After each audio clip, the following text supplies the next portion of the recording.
नमस्ते, जय महाकाल। मैं रंजीत सिंह राणा और स्वागत करता हूं आपका इनसाइड द कार में। आज हम लोग देखने वाले हैं फॉर्च्यूनर की ईडीसी यानी कि इलेक्ट्रॉनिक ड्राइव कंट्रोल स्विच और down hill assist control switch के ऑपरेशंस। तो आइए देखते हैं। तो दोस्तों ये है फॉर्च्यूनर का इलेक्ट्रॉनिक ड्राइव कंट्रोल स्विच। यहाँ पे आप जो देख रहे हो H2, H4 और L4 यहाँ पे इस नॉब के आसपास लिखा हुआ है। H2 यानी high speed two wheel drive, H4 यानी कि high speed four wheel drive और L4 यानी low speed four wheel drive. पास में ये जो स्विच देख रहे हो वो है DAC। सो अगर आपको H2 से H4 या H4 से H2 में जाना है तो उसके लिए एक ही कंडीशन है, आपकी गाड़ी की जो स्पीड है वो 100 से नीचे होनी चाहिए। यानी अगर आपकी गाड़ी खड़ी है तो भी आप इसको शिफ्ट कर सकते हो, चल रही है और अगर स्पीड 100 के नीचे है तो भी आप H2 से H4 या H4 से H2 में जा सकते हो। तो आइए देखते हैं इसको ऑपरेट करके। ये हमने कार को भी स्टार्ट कर दिया और अभी हम लोग देखेंगे इसके अंदर ये सिस्टम कैसे ऑपरेट होता है। सो ये देखिए यहाँ पे ये H2 है, H2 से हम लोग ने इसको H4 किया।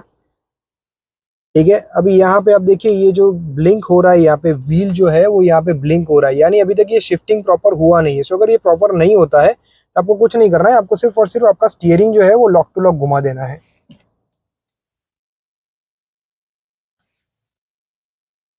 अगर उसके बाद भी नहीं होता तो आप उसके बाद कंटिन्यूस उसको पूरा एक बार लॉक टू लॉक घुमा दीजिए, तो ये आपका जो शिफ्टिंग है वो आपका कंप्लीट हो जाएगा। अगर ये लॉक टू लॉक घुमाने के बाद भी अगर आपका नहीं होता है तो उस केस में आप इसको रिवर्स ले सकते हो या फिर इसको आप ड्राइव मोड में डाल सकते हो। तो जैसे ही आप ड्राइव मोड या रिवर्स में लोगे तो ये देखिए अभी ये आपका जो है वो ब्लिंक होना बंद हो गया और ये आपका जो है H2 से H4 में शिफ्ट हो गया। जैसे ही H2 से H4 में शिफ्ट होगा ये आपको यहाँ पे व्हील का ऑप्शन आपको दिखेगा कि चारों चार व्हील जो है अभी वो एंगेज्ड है। अब अगर आपको H4 से वापस H2 में जाना है तो आपको कुछ भी नहीं करना है, यहाँ से आप इसको सीधा H4 से H2 में शिफ्ट कर दीजिए और ये देखिए यहाँ पे वापस यहाँ पे आप देखेंगे कि ये चला गया सिंबल। और अभी हम लोग इसको वापस H2 से H4 में लेते हैं, तो ये हम लोग ने वापस H4 में ले लिया। ये देखिए अभी ये जो स्विच है वापस ब्लिंक होना शुरू हो गया, यहाँ पे लाइट जो व्हील्स है उसके अंदर। और ये देखिए वापस ये अभी स्टडी हो गया। स्टडी का मतलब ये चीज़ है वो प्रॉपर शिफ्ट हो गई। और अगर ये कम्प्लीटली अगर आपने आगे पीछे किया, स्टीयरिंग घुमाया, उसके बाद भी अगर ये शिफ्ट नहीं हो रहा है, दैट मीन्स इस पर्टिकुलर सिस्टम के अंदर कुछ इश्यू है, तो आपको ये चेक करवा देना चाहिए। और वहाँ पे आपको एक आई का सिंबल, उल्टा आई जो होता है उसका सिंबल भी आपको दिखेगा, पर्टिकुलर आपके ये सिस्टम के अंदर प्रॉब्लम है। अब अगर आपको H2 से H4 में आए, H4 से अगर आपको L4 में जाना है तो आपका गाड़ी जो है वो कम्प्लीटली स्टॉप होना चाहिए, कम्प्लीटली हॉल्ट पे होना चाहिए और आपका जो ट्रांसमिशन का जो पोजीशन है वो न्यूट्रल में होना चाहिए। सो अभी हम लोग देख रहे हैं कि यहाँ पे ट्रांसमिशन ऑलरेडी न्यूट्रल में है। सो यहाँ पे इसको शिफ्ट करने के लिए इसको आपको अंदर प्रेस करना है। ऐसे अंदर आप प्रेस करोगे इसको, ये जैसे ही अंदर प्रेस करोगे, अंदर प्रेस करके आपको इसको L4 में लेना है।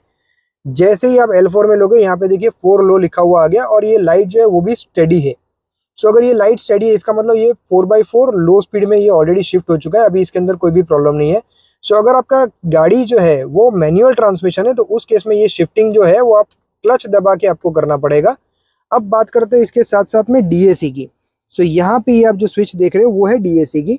सो ये हमने DAC का स्विच ऑन कर दिया। अभी आप देखिए यहाँ पे ये जो ब्लिंक है, मतलब जो गाड़ी जो ढलान से उतरने वाला जो ऑप्शन है वो थोड़ा सा इसके अंदर जो है वो ब्लिंक हो रहा है। सो अगर ये ब्लिंक हो रहा है ये इस वजह से हो रहा है क्योंकि अभी हमारी गाड़ी जो है वो न्यूट्रल मोड में है।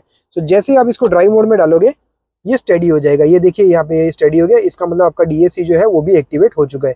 DAC को एक्टिवेट करने के लिए आपका या तो 4x4 हाई स्पीड या 4x4 लो स्पीड आपका एक्टिवेट होना जरूरी है। सो अब हम लोग इसको शिफ्ट कर रहे हैं, वापस स्टडी कर दिया हम लोग ने और अब हम लोग इसको 4x4 में से निकाल देते हैं, L4 में से निकाल के H4 में डाल देते हैं।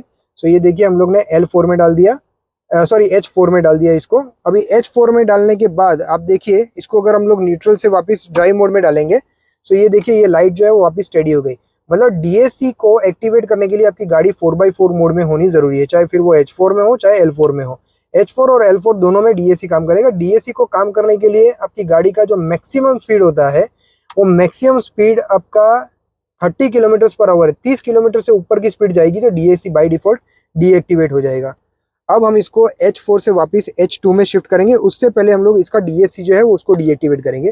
तो सबसे पहले हम लोग ये देखते हैं, ये DAC का हमने स्विच दबाया, ये यहाँ पे हम लोग ने ये स्विच दबाया DAC का, यहाँ पे ये स्विच आ गया।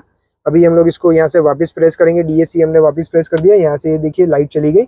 और अब हम इसको H4 से वापस H2 में शिफ्ट करते हैं। H4 से हम लोग ने H2 में वापस शिफ्ट कर दिया, ये लाइट ब्लिंक हो रही थी और अब ये चली गई। सो अब आपकी गाड़ी जो है वो H2 यानी high speed two wheel drive के अंदर है।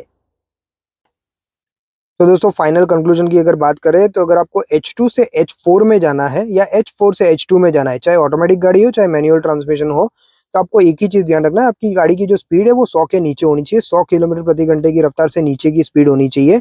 और अगर मैनुअल ट्रांसमिशन है तो उस केस में जब आप H2 से H4 शिफ्ट कर रहे हो तो उसमें आपको क्लच दबाना है। अब बात करते हैं H4 से L4 या L4 से H4। अगर आपकी ऑटोमेटिक ट्रांसमिशन गाड़ी है तो उस केस में आपका जो ट्रांसमिशन है उसको आपको न्यूट्रल में शिफ्ट करना है। और अगर मैनुअल ट्रांसमिशन है तो उस केस में भी आपको न्यूट्रल में ही शिफ्ट करना है। बट मैनुअल ट्रांसमिशन में आपको क्लच भी दबाना है और ऑटोमेटिक ट्रांसमिशन में सिर्फ आपको न्यूट्रल पे शिफ्ट करना है। और आपको ये भी इंश्योर करना है कि आपकी गाड़ी की जो स्पीड है वो 0 यानी कंप्लीटली हॉल्ट पे होनी चाहिए, गाड़ी रुकी हुई होनी चाहिए, कोई भी स्पीड नहीं होनी चाहिए। उसके बाद ही आप ये जो ट्रांसमिशन है इसको H4 से L4 या L4 से H4 में कर सकते हो। अगर आप ये चीज नहीं मैनेज करते हो, अगर गाड़ी रुकी हुई नहीं है और अगर हल्की सी भी इधर उधर चल रही है या कहीं पे मूव हो रही है, तो चांसेस है कि गाड़ी के अंदर जो डिफरेंशियल के जो टीथ है वो डैमेज भी हो सकते हैं। अब बात करते हैं कि ये मोड्स आपको कहाँ पे काम आने वाले हैं। H2 यानी high speed two wheel drive, ये मोड जो है वो आपको उस वक्त काम आता है, मतलब ये high speed two wheel drive है, यानी आप इसमें कोई भी हाई स्पीड पे आप गाड़ी को चला सकते हो किसी भी रास्ते पे, चाहे आप जिस भी रास्ते पे, अगर आप रोड पे चलाना चाहो या फिर मिट्टी वाला रास्ता है वहां पे चलाना चाहो, तो भी आपको H2 में कोई भी लिमिटेशंस नहीं है या फिर ऐसा बोलो कि कोई रिकमेंडेशंस नहीं है। आप कोई भी अपनी मर्जी से H2 में जहां भी चलाना चाहो वहां चला सकते हो। H4 यानी कि high speed four wheel drive, ये आपको तब यूज करना चाहिए जब आपकी गाड़ी का ट्रैक्शन लूज हो रहा है, यानी कोई भी व्हील स्पिन हो रहे हैं या व्हील का ट्रैक्शन लूज हो रहा है, जहां गाड़ी स्लिप होने के चांसेस बढ़ रहे हैं। लगता है कि आपको 100 की स्पीड पे गाड़ी चल रही है, बारिश भी गिर रही है और लग रहा है कि आपको आपके व्हील कहीं ना कहीं स्लिप हो रहे हैं, तो अगर आप H4 में डालते हो तो high speed four wheel drive है। इसके अंदर आपकी जो गाड़ी है वो आपकी 100 की स्पीड तक अगर आप चलाते हो और अगर व्हील लूज हो रहा है, ट्रैक्शन लूज हो रहा है, तो उस केस में H4 में डालने से आपकी गाड़ी में ट्रैक्शन प्रॉपर रहेगा। इस गाड़ी में high speed four wheel drive में आप किसी भी स्पीड पे चला सकते हो गाड़ी, लेकिन अगर आप टोयोटा का मैनुअल पढ़ते हो तो उसमें अंदर आपको दिया हुआ है कि आपकी गाड़ी की स्पीड जो है वो किसी भी तरीके से 100 की स्पीड को क्रॉस नहीं करनी चाहिए। मतलब वैसे ये रिकमेंडेड नहीं है, लेकिन अगर चलाने के लिए आप 100 के ऊपर भी चला सकते हो, लेकिन रिकमेंडेड स्पीड जो है वो सिर्फ 100 किलोमीटर पर आवर है H4 के अंदर। अब बात करते हैं L4 की। तो L4 यानी low speed four wheel drive, इस गियर के अंदर आपको तब जरूरत पड़ती है जब आपकी गाड़ी किसी जगह पे फंस गई है, किसी कीचड़ में फंस गई है, मान लो कहीं पे रेत या मिट्टी ज्यादा है और उसमें उसके पहिए जो है वो पूरे अंदर धस गए हैं और आपको गाड़ी बाहर निकालनी है, तब आपको L4 की जरूरत पड़ती है। जहां एक्सट्रीम ऑफरोडिंग सिचुएशन हो वहां पे आपको ये गियर यूज करना है। और यहाँ पे चलने के लिए ये भी जो गाड़ी है वो आप स्पीड में भी चला सकते हो, लेकिन यहाँ रिकमेंडेड स्पीड जो है वो सिर्फ 40 किलोमीटर पर आवर है। और अगर आपकी ऑटोमेटिक गाड़ी है तो उस केस में ये ऑटोमेटिकली ये 2 गियर के ऊपर नहीं जाएगी, लेकिन अगर आपकी गाड़ी मैनुअल ट्रांसमिशन है तो उस केस में आपको किसी भी तरीके से सेकंड गियर के ऊपर नहीं जाना है। दोस्तों अगर आपको वीडियो अच्छा लगा हो तो लाइक एंड सब्सक्राइब कर दीजिएगा और ऐसे ही आगे नॉलेजेबल वीडियोस देखने के लिए बने रहिए इनसाइड द कार के साथ। थैंक यू, जय महाकाल। मिलेंगे बहुत जल्दी एक नए वीडियो के साथ।